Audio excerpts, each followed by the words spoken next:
That the Trump administration has done more to limit migration, both illegal and legal, than any administration in history. And I'll just walk you through some of the actions that we have taken thus far. Number one, the Trump administration issued a travel ban for 19 countries, including Afghanistan, special immigrant visas, which is a legal pathway to get here, which we know many Afghans have utilized to come into the country, have now been paused since the tragic shooting last week. Refugee admissions were suspended for Afghans from this administration on day one, and refugee admissions into the country right now are essentially at zero, with the exception of Afrikaners fleeing persecution in South Africa. The State Department has also heightened their scrutiny and vetting of all visas and have revoked visas, as you know, for those who do not align with our country's national interests. The Secretary of State has the right to do that, and we've taken unprecedented action to do just that. We are also now pausing all asylum adjudications for additional vetting as well. And so additional actions I don't have to read out for you today, but I would just remark that the president has made tremendous progress on this front, and it's why it's so crucial that we not only secure the borders, which the president did in record time. We have zero illegal aliens entering into the country month after month, but we also are taking a look at those who are already in the interior of our country and removing them if they are here illegally, and also taking a look at these visas. Again, having a visa in the United States is not a right, it is a privilege. And the Secretary of State, if you are deemed contrary to our country's foreign national interests, has the right to revoke that privilege. Thank you. Of the week himself. Next, I would like to address the horrific tragedy that took place in our nation's capital that last week. A foreign terrorist that the Biden administration failed to properly vet ambushed two members of the West Virginia National Guard who were honorably serving here to keep the residents and visitors of Washington, D.C. safe. U.S. Air Force Staff Sergeant Andrew Wolf was severely wounded in the attack and remains hospitalized while he continues to fight for his life. Tragically, U.S. Army Specialist Sarah Beckstrom died of her wounds. She was just 20 years old. President Trump and the entire White House are praying for Andrew's full recovery at the request of his parents and their personal phone call with the president over the weekend. And we are keeping Sarah's family and friends in our prayers during this unimaginably difficult time. Sarah and Andrew represent the very best of America. Two young patriots who were willing to put on the uniform and risk their lives in defense of their fellow Americans.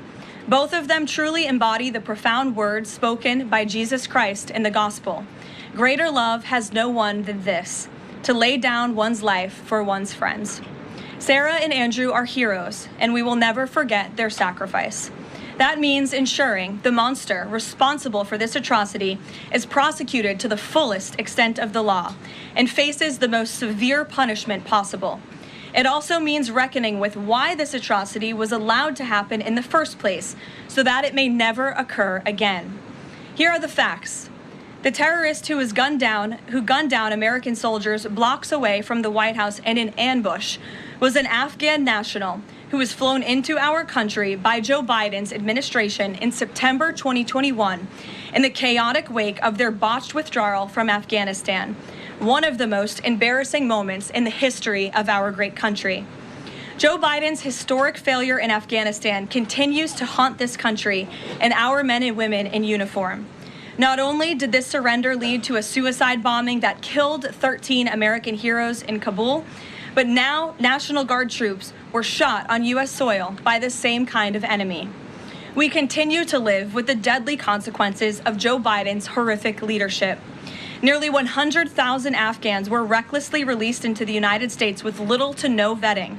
There was no regard for the disorder and violence that this would unleash on American communities and American culture.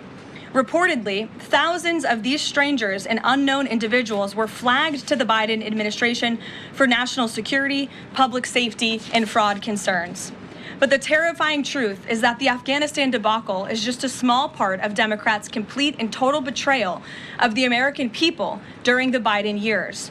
The tragedy that we just witnessed the day before Thanksgiving is a reminder that untold thousands of terrorists, gang members, and criminals were invited into our country and remain here to this very day.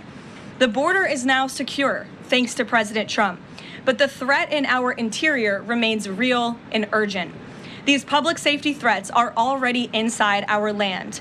And President Trump was elected on a promise to find and remove them. And he has already taken significant steps and made significant progress towards fulfilling this promise. But there is more work to be done because President Trump believes that he has a sacred obligation to reverse the calamity of mass, unchecked migration into our country. As a result, the Trump administration is now actively re-examining all of the Afghans imported into the country by Joe Biden.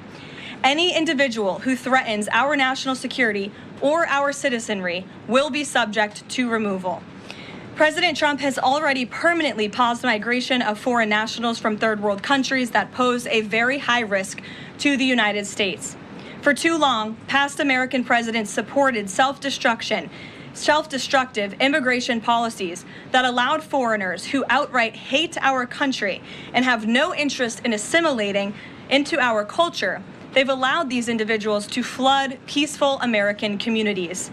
This disastrous approach has drained our welfare program, driven up the cost of housing, suppressed wages, and jeopardized the safety of law-abiding American citizens. In fact, according to a new bombshell report from the New York Times, Somalian migrants in Minnesota have defrauded nearly $1 billion in taxpayer-funded benefits under Democrat Governor Walz's leadership. President Trump is putting an end to this dangerous America Last approach. His position is rooted in common sense. In the wake of last week's atrocity, it is more important than ever to finish carrying out the president's mass deportation operation. America cannot allow millions upon millions of unvetted illegal aliens to be rewarded with amnesty after they broke our nation's laws to come here. They must go back to their home countries. It is also essential to immediately address the massive fraud and corruption that has been going on for decades in other aspects of our immigration system, most notably when it comes to asylum claims. Millions of people who have come here under false pretenses are told blatant lies now enjoy temporary legal status. President Trump is ending this scam as well, and I would point out that the Democrats have tried to block this administration from doing so at every turn with lawsuit after lawsuit.